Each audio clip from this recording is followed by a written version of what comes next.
qu'est-ce qu'il a fait? Il a juré ma mère. Il a jeté le sang. Je ne sais pas ça. Je regarde que je voulais. Je suis parti. 2 jours après, encore le Seigneur l'a envoyé vers moi encore. Pour lui dire. Pourquoi? Parce que quand tu es un homme, une femme de Dieu, quand Dieu veut te travailler, il veut que tu apportes l'offrande de l'abaissement, l'offrande du pardon. Il va utiliser des hommes que tu ne penses pas. Il va utiliser des femmes que tu ne penses pas pour te démonter, pour te bourreler et pour que tu changes le comportement et apporter cette offrande-là pour lui. Oui, l'offrande de sacrifice qui plaît à Dieu, c'est un Dieu favorable. Oui, ton corps. Mais il ne faut pas penser que tu vas rester dans la facilité. Oui, ça veut dire que nous tournons d'offrande de facilité? Non. Je prends notre témoignage de moi, je parle ce matin, ce que Dieu a fait pour moi.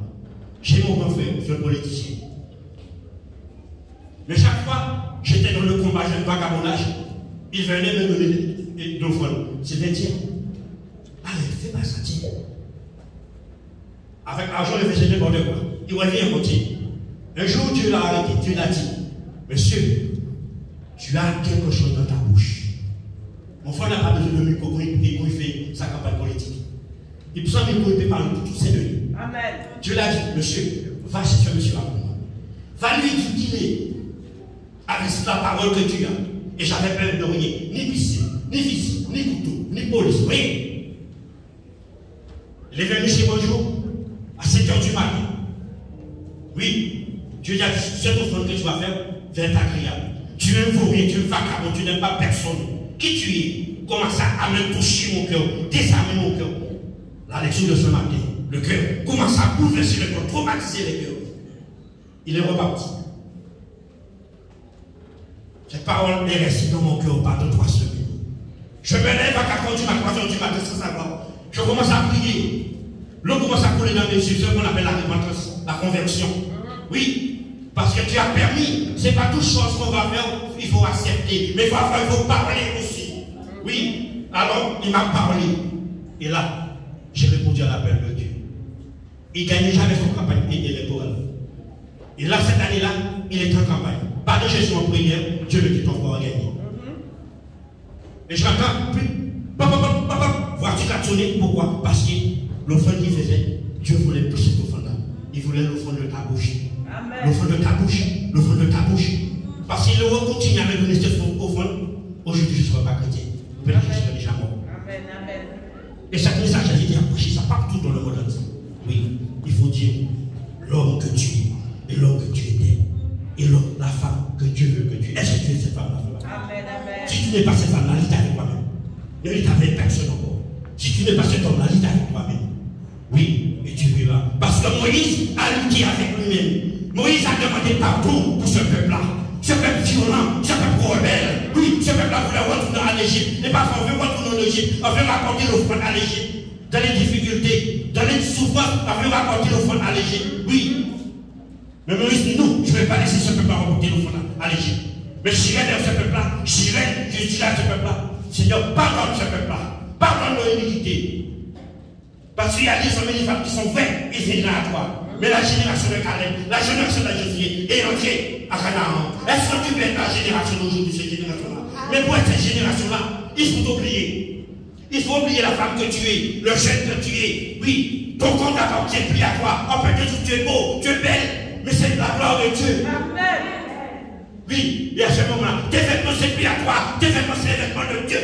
Oui, il faut faire un tri aussi, qu'on aime Dieu. Mais parfois on aime tout simplement parce que Dieu, ah Dieu ne dit pas ça, Dieu ne dit pas ça. Mais ce matin il a pas du cœur. Et mon message, j'ai un cœur encore dessus, pour te parler. Alors l'église respecte Dieu. Ne donne pas Dieu n'importe quelle offrande. Il y avait une femme veuve, jeune femme, n'a rien, mais c'est la chose qu'elle avait. L'église. J'ai dit une petite question comme ça.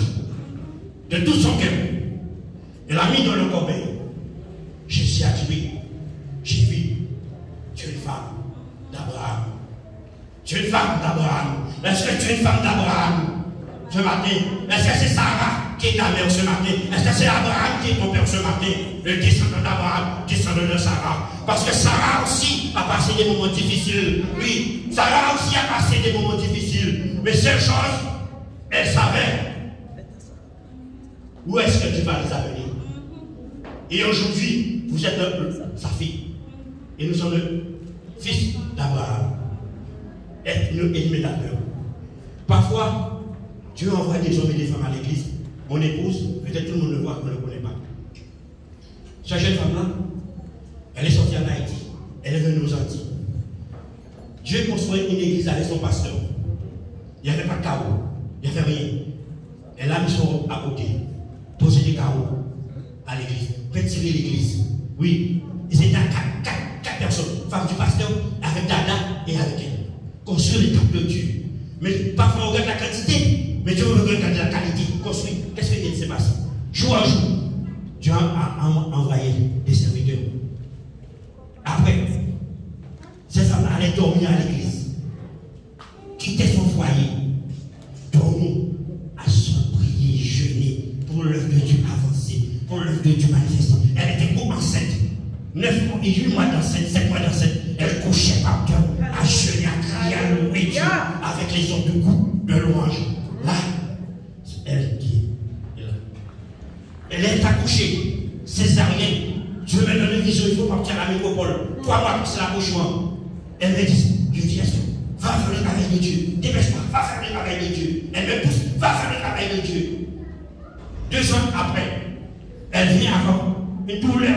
Elle ne peut pas tenir. Je suis devant la porte de l'aéroport pour ne payer la vie pour venir. Il dit, qu'est-ce que tu fais là? Qu'est-ce que tu fais là? Tu veux venir faire le travail de Dieu? J'irai au docteur. J'irai faire ta mère. Je prends des médicaments. Mais reste faire le travail de Dieu. Et c'est ça que Dieu attend de chaque bien-aimé. Dieu a mis un homme à côté de toi. Il a mis une femme à côté de toi. Dans les difficultés, sois solide avec lui. Amen. Ne l'abandonne pas dans les difficultés. Oui. Dans l'épreuve, je passe l'épreuve avec elle. On est venu à la métropole. À peine 1 mois, une année. Je lui donne 1 année. Mais seule chose, avant de partir, le fond qu'on a apporté pour Dieu, le fond de la famille, jeûner, prier, tous les jours, prier. Baptiste était là. Les 2 petites filles étaient là. On priait, on demandait Dieu. On a pris la parole de Dieu. Le psaume 127. Si le ne bâtit la maison, ceux qui bâtissent le travail en vain. Si le ne bâtit la vie, ceux qui bâtissent en vain. Elle est venue ici. Dieu a permis. Rester dans la prière. Elle n'est pas habituée avec le froid.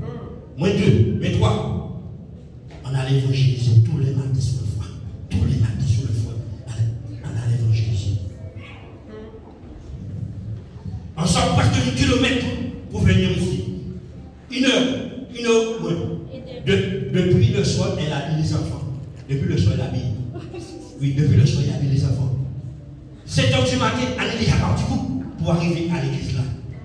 L'offrande de nous qu'on a pour le Seigneur. Et demain, quelqu'un qui dit, qu'est-ce que tu as fait pour mériter ça? Avec qui est-ce qui combat? Avec nous qui combat, avec Dieu qui combat. L'église, Dieu m'a dit d'encourager. Soyez ici sur ces femmes. Ne regarde pas la situation, mais regarde simplement la gloire de Dieu. J'ai mon mari, c'est la gloire de Dieu. J'ai mes enfants, c'est la gloire de Dieu. J'ai mon épouse, c'est la gloire de Dieu. Et Dieu prend plaisir à ce moment-là. On continue vivement.